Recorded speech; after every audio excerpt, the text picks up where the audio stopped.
Ayo, kalau saya tanya Copot. misalkan ini, ada yang aneh nggak dengan foto ini? Ada Pak, Coba anehnya apa? di telinganya sama di jari-jari tangannya. Nah, terus apa yang kalian bisa analisis dari foto ini? Seseorang ini dengan menggendong anak kecil dengan keadaan yang tidak sehat. Dari mana kita tahu tidak sehat? Ngelihat itunya Pak, ngelihat dari yang anehnya. Nah, sebenarnya kalau kita misalkan bisa melihat ini secara mendalam, ini bisa menggambarkan tentang apa yang akan kita pelajari pada mata kuliah ini. Kalian bisa menganalisis foto ini, kalian udah bisa 50% lah bisa memahami tentang antropologi kesehatan. Baik, kita lihat di sini. Di sini kan ada seorang ibu. Kenapa saya bicara seorang ibu? Karena maaf di sini saya tidak sensor. Ini dia sedang memberikan ASI kepada anaknya. Anaknya. Nah, itu ya. Kenapa? Karena seorang bapak itu tidak bisa memberikan ASI kepada anaknya. Catat ya. Yang kedua di sini kita bisa lihat ini kelihatannya sudah tidak muda Tua. lagi. Nah, sudah tidak muda ya. Berarti dia itu ada kemungkinan bahwa usianya itu sudah lanjut usia ya. Sudah sudah lanjut usia ya. Kemudian kita bisa lihat di sini dari bajunya, terus dari telinganya yang panjang dan ini apa bisa dikatakan bolong-bolong ya. Terus dia itu memakai tato di tangannya. Nah, ini bisa dikatakan dia itu berada di wilayah-wilayah dengan adat istiadat kebudayaan yang sangat kuat. Karena itu poinnya seperti itu. Kenapa ini menjadi slide yang paling awal? Karena dengan kita bisa menerima kondisi seperti ini, berarti kita bisa mengerti apa itu antropologi. Nah, maksudnya seperti apa? Ini, kalian ini berada di pendidikan ya, D3 keperawatan. Subjek untuk perawat adalah manusia, benar nggak? Ya, Benar, Bapak. tentu saja ya bahwa kita itu sebagai perawat merawat manusia, bukan hewan, bukan tumbuhan, tapi manusia. Nah, kita akan merasa ini aneh nggak kalau kita melihat ini? Aneh Pak. Aneh, Aneh. Pak. Kenapa kita merasa aneh? Karena kita tidak ada dalam satu rumpun, dalam satu wilayah dengan ibu ini. Benar nggak? Karena kita itu merasa bahwa kita itu tidak sama dengan si ibu ini. Sehari-hari yang kita lihat tidak sama dengan ibu-ibu yang ada di foto ini. Tapi kalau misalkan kita lihat di sini, dia pakai kerudung misalkan, terus pakai bajunya pakai baju gamis misalkan ya, terus dia tidak pakai tato, bolehlah misalkan dia berdanas. Nah baru kita bisa mengatakan, oh itu tidak aneh. Kenapa? Ada ibu-ibu dan anak-anak segak gitu. Ya, apa hubungannya dengan perawat? Seorang perawat itu nanti berhadapan dengan manusia. Manusia itu bermacam-macam.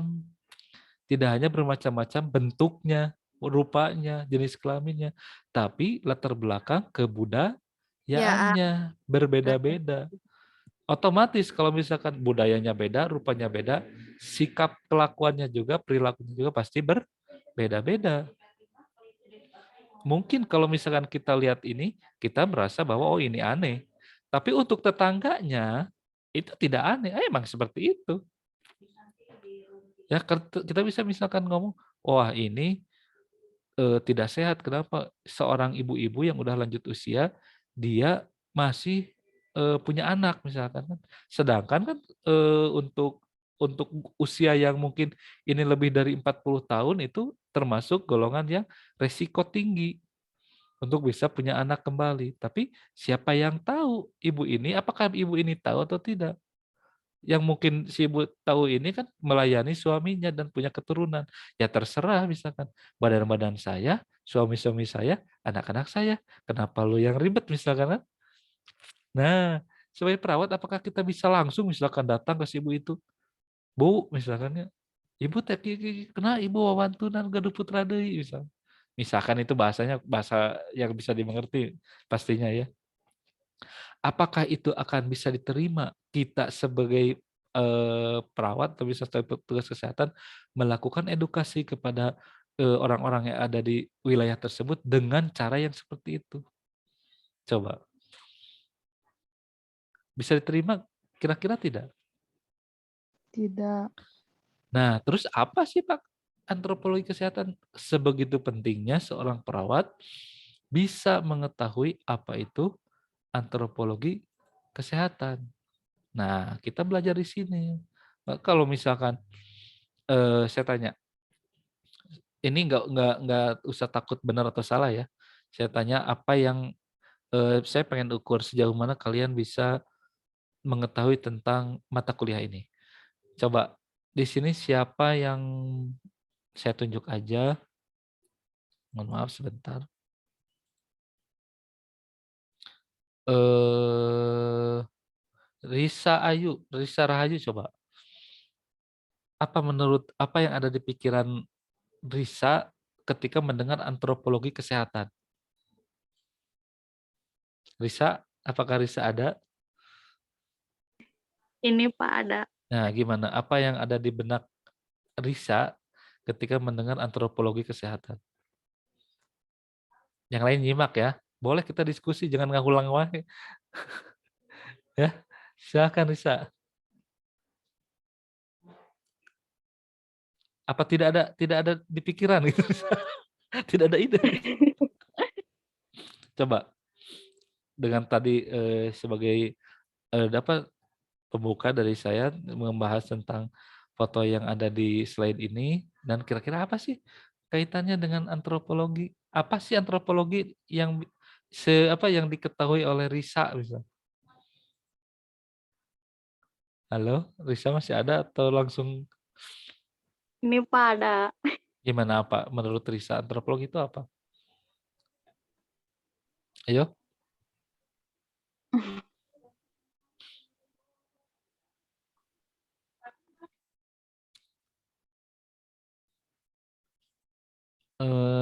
Kalau Risa nggak bisa, coba Julfa. Julfa, silahkan. Menurut masing-masing, Pak. Iya, menurut Anda gitu ya. Judulnya menurut Anda, jangan syun salah. Jangan takut salah. Apa coba? Izin jawab, Pak. Silakan. Sesuatu yang Ya, melihat sudut pandang, ya. Nyaris, terus kebiasaan, benar, terus adat budaya, dan kesehatan. luar biasa. Jangan-jangan kamu udah belajar tentang ini ya? Belum, Pak. Itu jawabannya sudah bisa merangkum ya. Nah, jadi itu ada adat istiadatnya, ada budayanya. Terus apa sih antropologi kesehatan? Baik, kita lihat di sini. Jadi antropologi itu ada antros sama logos. Nah, antros itu mens atau human, logos itu ilmu. Jadi antropologi itu ilmu yang mempelajari tentang kita sebagai manusia. Ya, jadi kita harus bisa mempelajari kita itu dari mana gitu kan, terus itu ada di mana, terus mau kemana, terus orang-orang yang ada di sekitar kita itu seperti apa. Kita pelajari itu. Contoh aja gini ya. Ini bisa digunakan sebagai tips untuk mahasiswa atau mahasiswi yang nanti pertama kali datang ke rumah calon mertua ya. Hubungannya apa ada? Hubungannya ada. Jadi ini coba kuasai gitu ya ilmu ini supaya kita nanti di ACC gitu ya, di ACC sebagai mantu gitu kan. Kenapa Pak seperti itu gini? Kita itu merasa tidak asing ketika berada di lingkungan kita sendiri.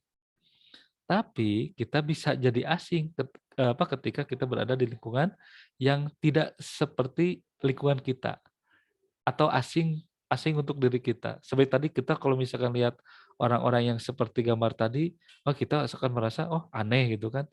Nah, jangankan beda tempat, maksudnya gini, jangankan beda kabupaten atau beda kota. Kalau misalkan ini bedanya beda pulau misalkan atau beda negara, apakah itu tidak akan menjadi aneh kalau misalnya kita berada di lingkungan tersebut? Itu pasti ada rasa canggung.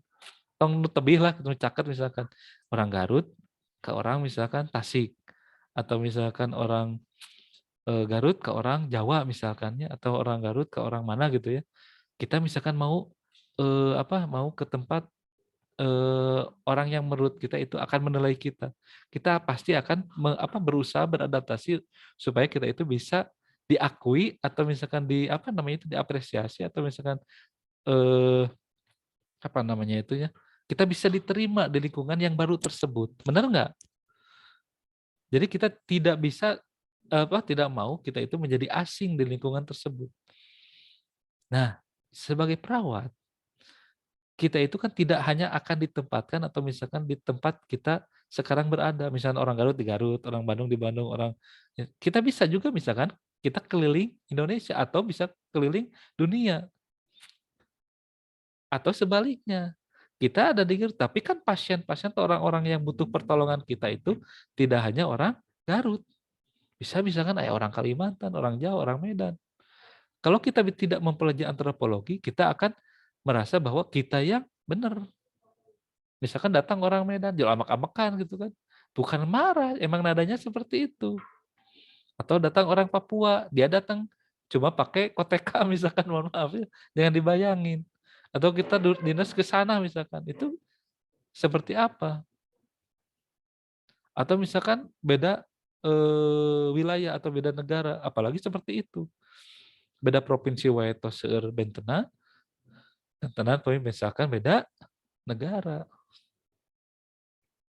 Ya, jadi antropologi itu ilmu yang mempelajari tentang kita sebagai manusia. Suatu ilmu yang berusaha mencapai pengertian tentang makhluk manusia dengan mempelajari aneka bentuk fisik, kepribadian masyarakat, serta kebudayaan yang menurut Aryono Suyono.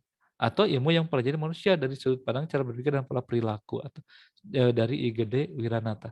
Nah, ini kita bisa garis bawahi bahwa antropologi itu tidak hanya bentuk fisiknya, punten gitu kan. Orang Garut kan kita bisa ngebedakeunnya kadang gitu ya. Oh, iya mah orang Sunda. Oh, iya mah orang misalkan luar Sunda gitu kan. Oh, ini mah Indonesia. Oh, ini mah eh, blasteran misalkan. Oh, ini mah orang luar negeri gitu kan. Kita bisa lihat dari segi fisiknya. Nah, tapi tidak hanya itu, kepribadian dan kemasyarakatannya juga dan kebudayaan juga bisa kita pelajari. Kita bisa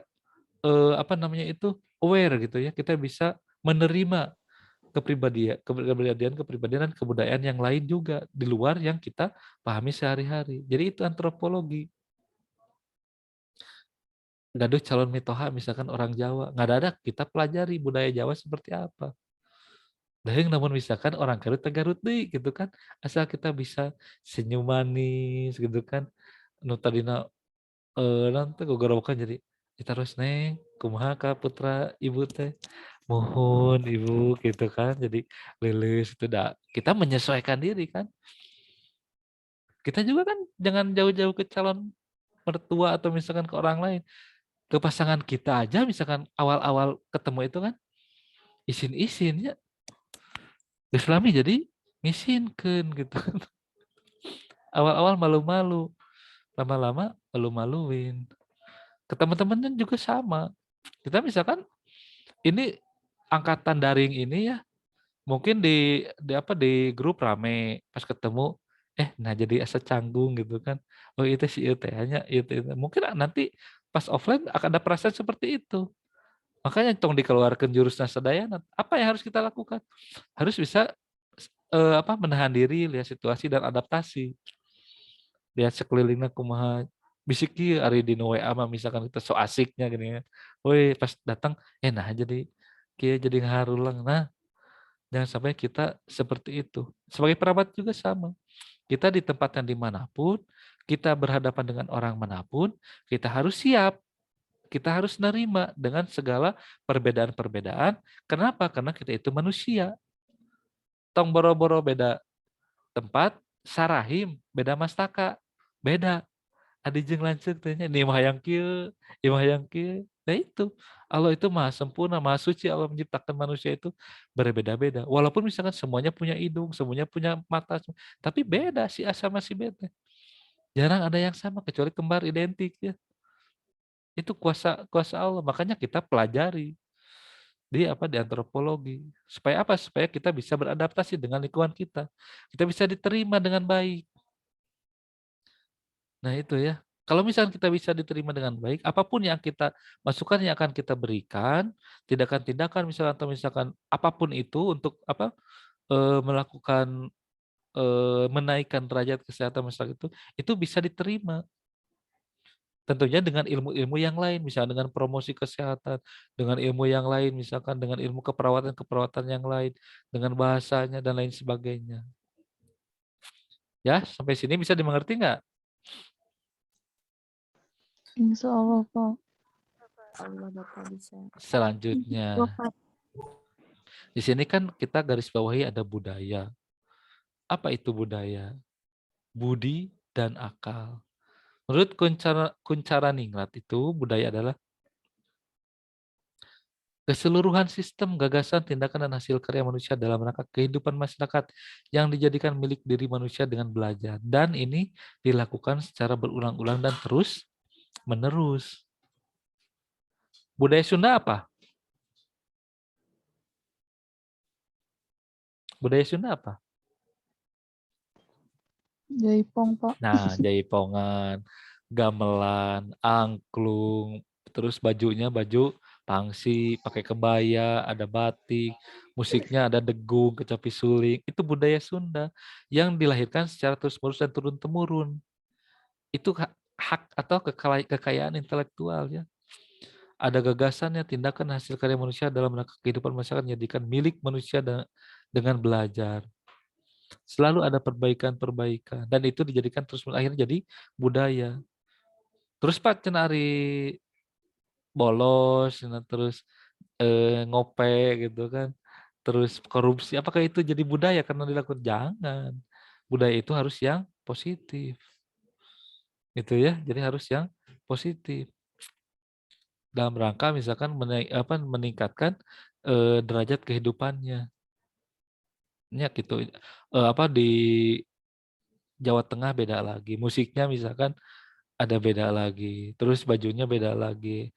Eh, Senjatanya juga kan kalau di Jawa Barat itu kujang, kalau misalkan di Jawa ada keris, kalau misalkan pindah ke ini beda-beda. Itu ya, Indonesia itu ada 17.000 pulau lebih. Bineka tunggal, tunggal naon? Ika, Tunggal Ika. ika. Jadi walaupun beda-beda, kita harus tetap satu tujuan. tujuan. Nah itu ya, kita itu bineka tunggal ika. Ada 17.000 dan pulau ya, dari satu pulau itu mungkin ada beberapa suku-suku yang beda-beda juga. Jadi jumlah suku yang ada di Indonesia itu bisa lebih banyak lagi.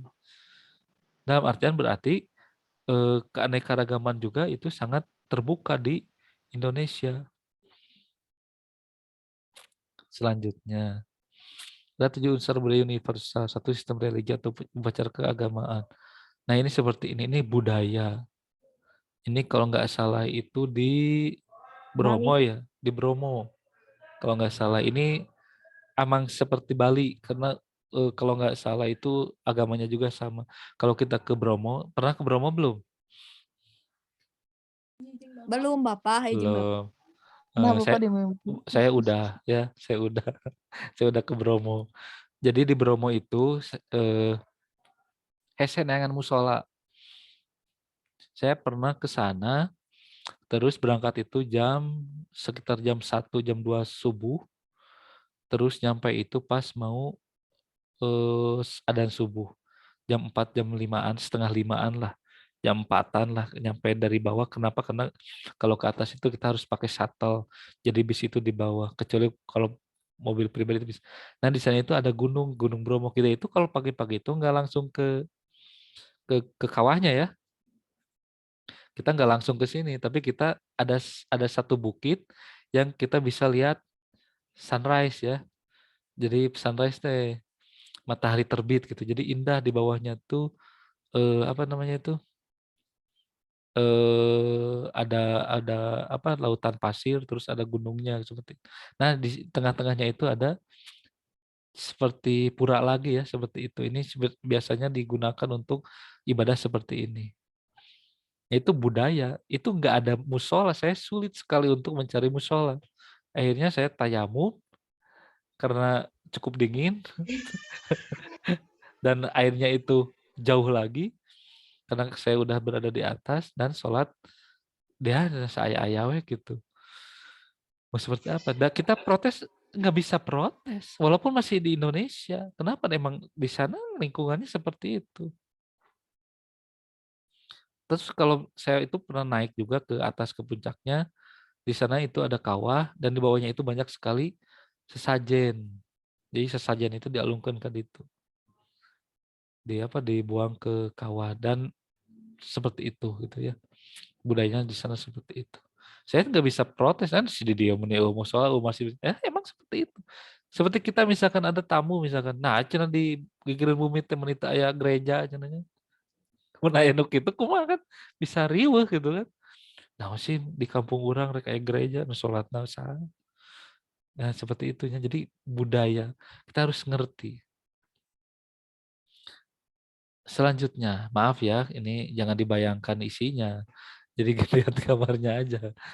Sistem organisasi kemasyarakatan. Ini kalau di Papua itu hierarki atau misalkan susunan apa namanya tuh ya hierarki kedudukan sosial masyarakat itu masih masih dipakai gitu. Ada kepala suku, misalkan ada ke bawahnya lagi. Jadi cek kepala suku perang, cek kepala suku entong, cek kepala suku lakukan, cek kepala suku ente, jangan.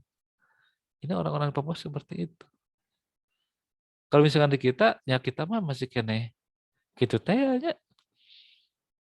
nya nyanten teu gitu kan.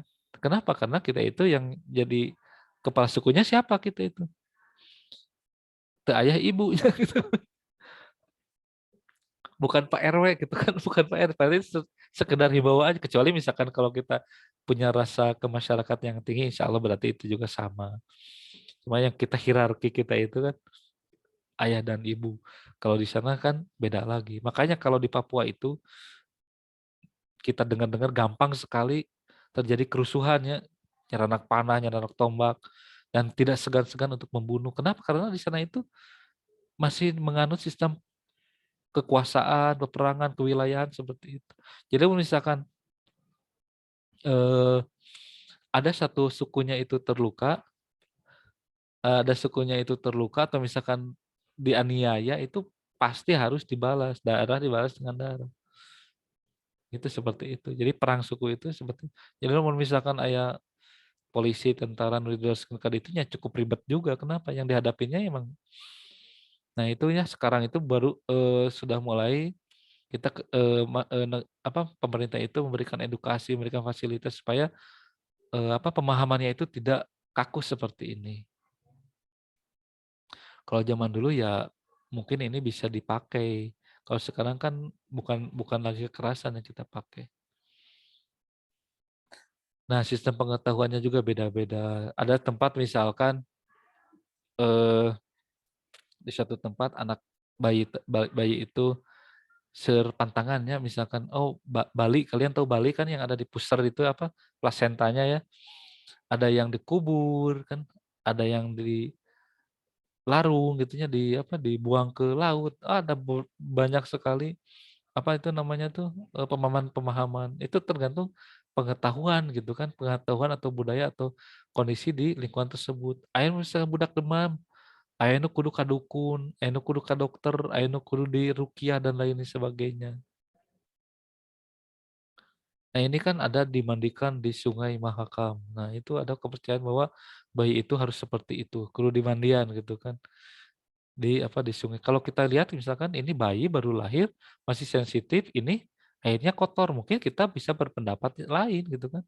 Tapi coba kita misalkan datang ke si ibu tepak punuknya, Bu, tong dimandian ini dia kotor, kayak budak kering. Coba apa yang akan kalian terima? Apakah terima kasih atau justru misalkan cacian atau misalkan nah kan kita bisa dimaki-maki mana yang apal naon misalkan ya.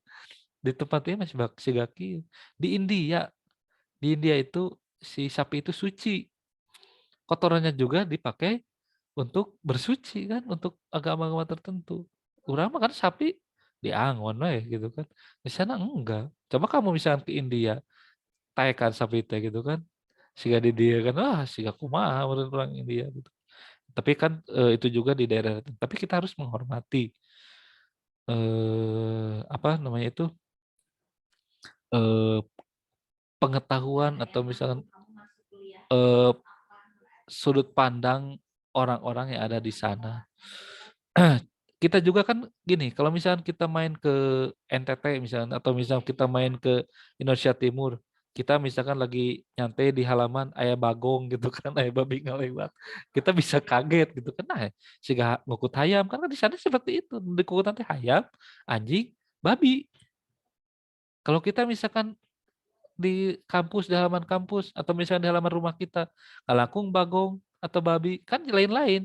Ya nu ngepet saja di dia kan. Pasti nanti pikiran nanti sih gitu gitu atau bisa jadi kan dengan persepsi-persepsi yang masing-masing. Selanjutnya bahasa, apalagi ini kan.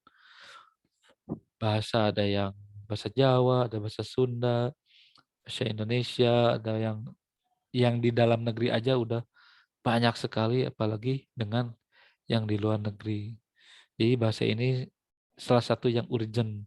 Kalau misalkan kita ditempatkan di tempat tertentu atau di luar daerah Sunda,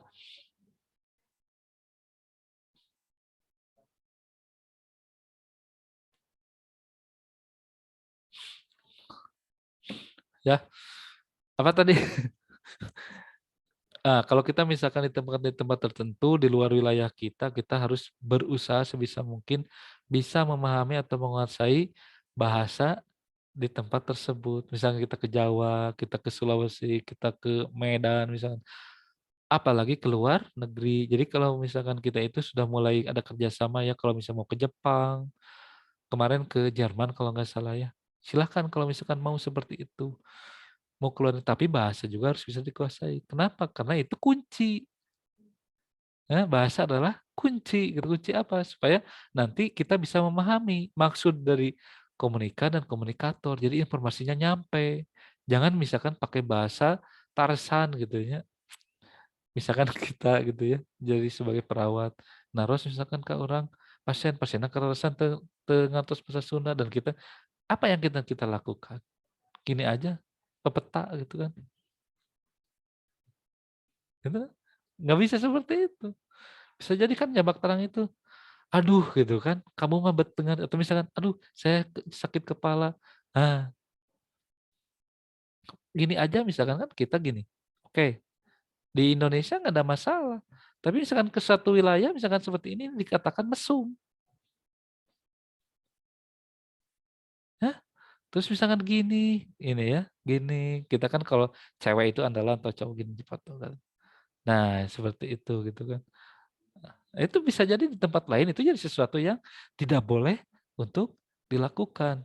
Isyarat itu. Tapi kalau bahasa kita pelajari, kalau misalkan kita tahu bahasa, ya insya Allah gitu kan, komunikasinya akan berjalan lebih baik. Keseniannya ini udah pasti gitu kan, ada sepertinya ti asmat kumaha, ti Jawa kumahanya, wayang aja kan beda. Kalau di Sunda itu wayang golek, kalau di Jawa itu wayang kulit gitu kan. Ada wayang orang gitu. Tahu wayang orang nggak? Tahu, Pak. Contohnya apa wayang orang?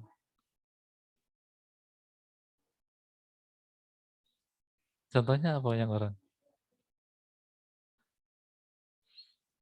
Hah?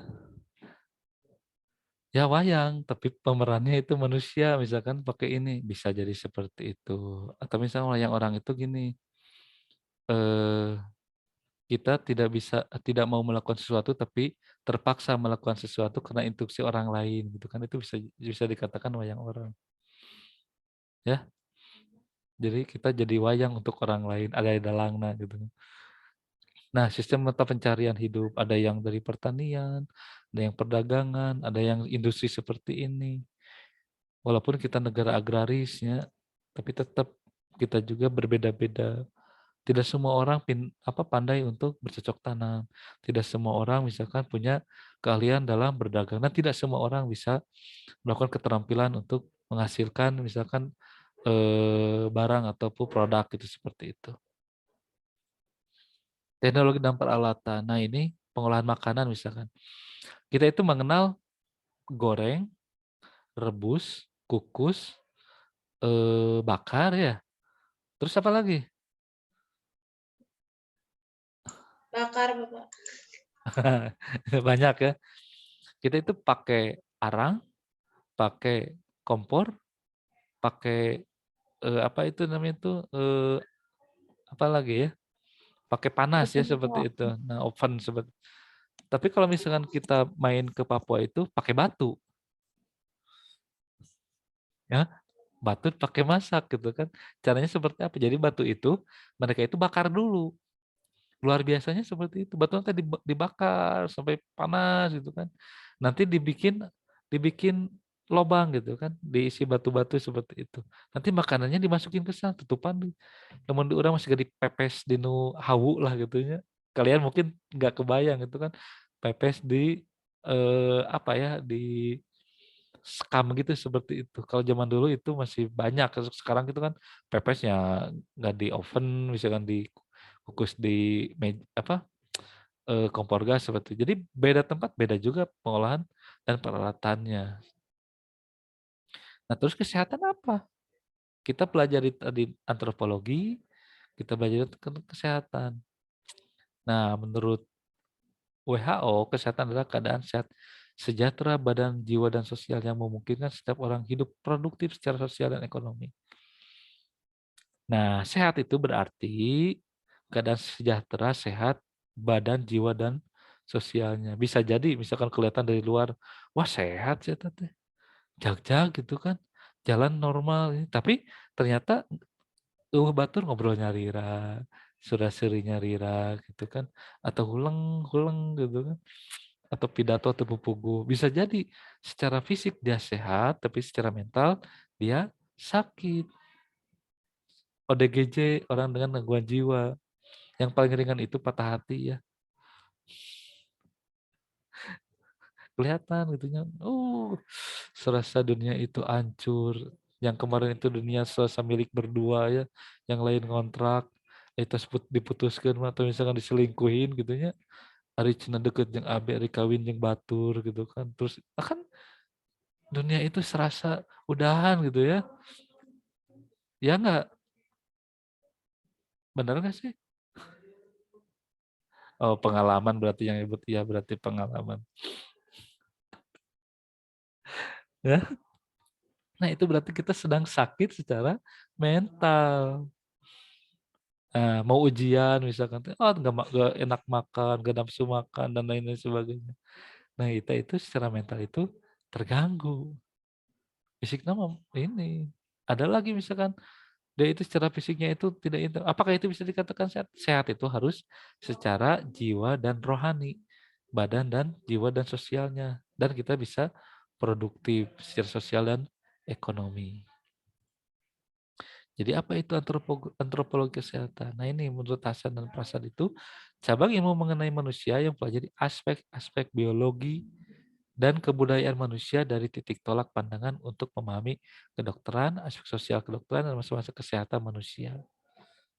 Nah itu ya. Jadi kita ketemu di sini. Jadi antropologi itu ya secara biologinya, ya secara kebudayaannya kita akan pelajari bahwa manusia itu makhluk sosial, tapi makhluk biologi juga.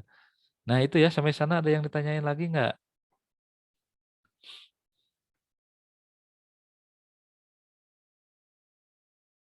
Silakan kalau ada yang mau bertanya, saya tunggu ya.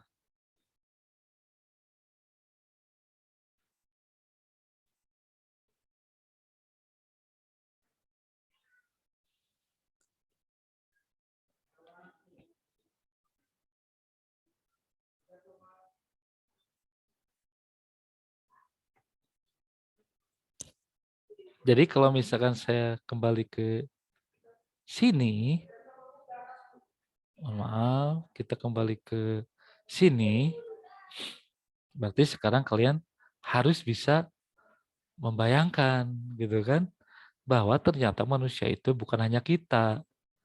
Bisa jadi pemandangan yang seperti ini lumrah untuk tempat-tempat tertentu atau misalkan untuk orang-orang yang ada di sekitarnya. Jadi kita nggak bisa, oh ini aneh ya si ibu, kenapa?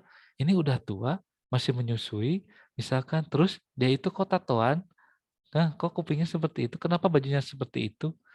Dan ini mungkin pertanyaan-pertanyaan seperti itu tidak bisa dijawab kalau misalkan kita tidak memahami antropologi kesehatan itu seperti apa. Nah setelah tadi misalkan kita di slide terakhir itu kita menyampaikan bahwa antropologi kesehatan itu tidak hanya mempelajari tentang biologinya, tapi mempelajari tentang kebudayaan-kebudayaan eh, manusia itu secara umum seperti apa, ya.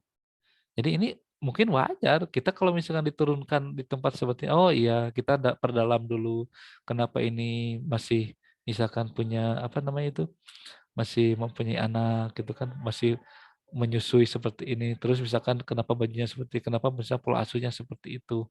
Kita perdalam dulu. Takutnya nanti kalau misalnya kita terlalu memegang kuat ilmu pengetahuan yang kita ketahui bahwa tak boleh gini, tak boleh itu. Tanpa misalkan kita apa membuka peluang mereka menjelaskan apa sih pengetahuan-pengetahuan atau misalnya kebudayaan-kebudayaan khususnya dalam bidang kesehatan yang ada di lingkungan dia sendiri seperti apa. Jadi apa kita akan efektif melakukan promosi, misalkan melakukan preventif, kuratif, dan sebagainya. Kalau misalkan kita tidak bisa apa itu apa, memahami, misalkan budaya-budaya atau keadaan yang ada di daerah tersebut. Baik, silakan ada yang mau ditanyakan nggak? Jangan gitu pertanyaannya. Silakan, silakan bertanya ya. Silakan bertanya. Ayo.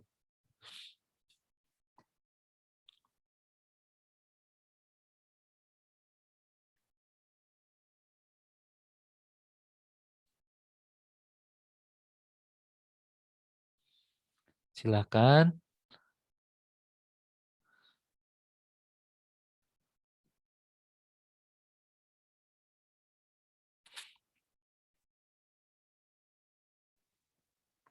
Assalamualaikum, Bapak. Izin bertanya. Ya, mangga silakan. Tadi kan antropologi kesehatan itu mengenai dengan bahasa juga ya, Pak. Mm-mm. Nah, kalau misalkan perawat nih, bahasa itu kan bukan hanya bahasa di berbagai negara saja, Pak. Mungkin perawat juga harus memahami tentang keadaan pasien ya.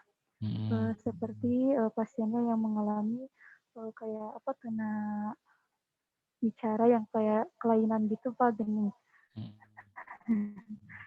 Nah pertanyaannya apakah perawat juga harus menguasai bahasa isyarat tersebut Pak? Baik, langsung aja ya kita kita apa diskusi aja untuk bahasa ya. Ya itu bahasa itu kan ada verbal sama non verbal ya. Ada yang bisa diucapkan dengan kata-kata, ada yang Nah, tidak bisa diucapkan dengan kata-kata. Dalam artian kita juga harus bisa memahami walaupun misalkan dia itu tidak berbahasa secara verbal. Misalkan kita gini, pasien datang terus misalnya dia pegang perut, bisa meringis ya. Apakah kita akan tanya, Bapak kunaon misalkan apa namanya itu? Eh apa ya namanya itu? Ada pertanyaan yang tidak perlu dijawab udah tahu gitu kan. Misalkan aya nu ngalangkung nuju popoe, neng nuju naon? Teu ningali gitu eta cenanya. Bener kan keur popoe gitu kan. Jadi bahasa itu kan ada bahasa yang verbal sama yang non verbal, ada yang bahasa yang diucapkan dengan kata-kata ataupun bisa. Nah, untuk dalam hal ini untuk misalkan secara verbalnya itu bagus kalau misalkan kita bisa menguasai seperti itu. Tapi masalahnya kan tidak semua orang bisa ngomong gitu kan. Nah, yang pertama kita harus misalkan orang yang ada pendamping gitu, orang yang bisa mengartikan isyarat-isyarat dari orang tersebut. Kalau misal pun terpaksa tidak adanya, kita bisa menerjemahkan sendiri. apa misalkan kepaksa-paksa ting tak asa saha gitu kan, terus ini urgent, kita mungkin bisa melakukan dengan bahasa isyarat-isyarat tertentu yang menunjukkan misalkan gini, atau misalkan cabak perut gitu kan, nah dia itu pasti sakit perut atau sakit kepala atau sakit mata gitu kan, atau menunjuk satu tangan misalkan pergelangan, oh berarti ada sesuatu yang bermasalah di sana gitu misalnya. Jadi ada berbagai cara supaya komunikasi itu bisa nyampe. Tong bujeng-bujeng aya gerakan oke bisa apal. Ya bahasa mah bahasa misalkan gini, aya nu apa itu aya bintang film lah gitu ya. Eh bagus ininya secara fisik bagus misalkan. Terus lewat misalkan kita ketinggalinya matana teh mengagumi gitu kan. Dari sorot mata aja itu bisa berbicaranya. Hati-hati ada mikro ekspresif gitu kan. Jadi kalian itu lagi seneng atau lagi bete, lagi enjoy atau lagi misalkan gak enak atau misalnya lagi marah, lagi bohong, lagi jujur, itu bisa dilihat dari hanya misalkan mikro ekspresif. Apalagi ini misalkan dengan gerakan-gerakan yang disengaja. Jadi manusia itu Allah teh sempurna ya. Walaupun dengan ketidaksempurnaannya itu manusia itu Allah ciptakan sesempurna mungkin. Sempurna apa? Tapi nanti justru kesempurnaan Allah itu letak di sana. Ya, misalkan eh, dia lagi berbohong, misalnya seperti apa? Dia lagi jujur seperti apa? Dia lagi jatuh cinta seperti apa? Dia lagi bosan seperti apa? Dia lagi marah, lagi wise. Nah itu ya. Jadi bahasa itu silakan bukan hanya verbal aja, non verbal juga itu bisa jadi alat komunikasi gitu ya. Gitu ya. Apalagi sudah bisa dipahami?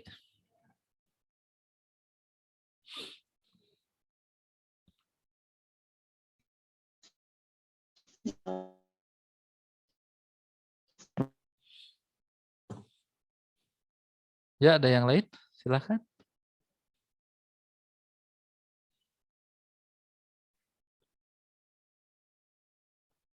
Cukup. Silakan nanti kalian di rumah baca-baca lagi, pelajari tentang antropologi kesehatan, belajar tentang budaya yang ada kaitannya dengan kesehatan. Nanti juga kalian buka-buka e-learning karena saya di learning mah kedahnya walaupun kita udah Zoom meeting nanti learning juga akses kalian ke sana. Jadi absensi ada di sana. Jadi mendownload apa itu namanya itu materi dan di forum itu lihat yang jadi prasyarat untuk kelengkapan absen itu seperti apa. Jadi kalian jangan lupa kalau misalkan walaupun misalkan kalian udah ketemu Zoom meeting misalkan, tapi tetap ya absensi itu apa namanya itu di e-learning itu harus tetap dipakai. Tolong saya mau screen capture ya, screenshot.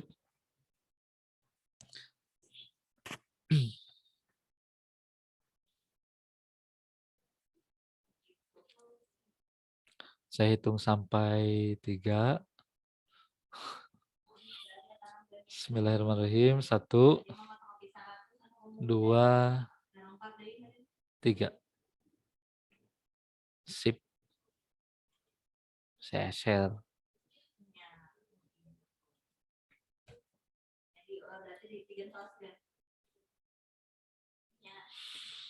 Kalau saya Bapak, ya gimana? izin mohon maaf yang Anissa Nurul Fauzia tidak masuk lagi. Ini sinyalnya jelek Pak. Jadi ikut sama Pina sama Neng Lena. Terima Boleh, kasih. tidak masalah ya. Saya itu gini ya.